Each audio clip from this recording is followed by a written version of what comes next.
লোকসভাৰ সদ্যসমাপ্ত নিৰ্বাচনটোৱে অসমৰ ৰাজনৈতিক প্ৰেক্ষাপটত বিশেষ পৰিৱৰ্তন আনিব নোৱাৰিলে যদিও আগন্তুক দিনলৈ পৰিৱৰ্তনৰ ইংগিত বহন কৰিছে অৰ্থাৎ এটা সমষ্টিত কোনো এজন প্ৰাৰ্থী বা কোনো এটা দলেই যে ভৱিষ্যতলৈ নিগাজী হ'ব নোৱাৰে এইবাৰ নিৰ্বাচনতে তাৰ এক প্ৰমাণ দাঙি ধৰিছে যোৰহাট সমষ্টিত বিজেপিয়ে নিজৰ হাতত ৰাখিব পাৰিব বুলি বিশ্বাস কৰিছিল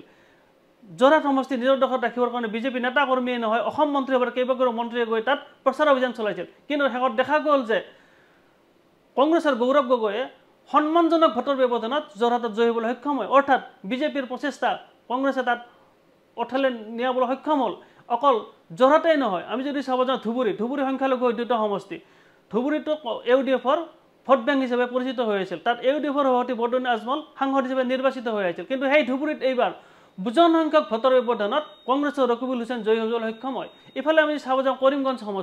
কৰিমগঞ্জ সমষ্টিটো সংখ্যালঘু দুটা এই সমষ্টিত এইবাৰ কংগ্ৰেছ জয়ী হ'ব বুলি সক্ষম আশা কৰিছে কংগ্ৰেছে কিন্তু দেখা গ'ল যে অতি কম ভোটৰ ব্যৱধানত তাত বিজেপি জয়ী হ'বলৈ সক্ষম হয় এই কম ভোটৰ ব্যৱধানত যে কৰিমগঞ্জত বিজেপি জয়ী হ'ল এইটো কিন্তু এক ভৱিষ্যতৰ ডাঙৰ পৰিৱৰ্তনৰ ইংগিত দিছে ইফালে আমি চাব যাওঁ যে এইবাৰৰ নিৰ্বাচনত আঞ্চলিক দল অগপৰ পৰা প্ৰতিনিধি জয়ী হ'বলৈ সক্ষম হৈছে বিগত দীৰ্ঘদিন ধৰি সংসদত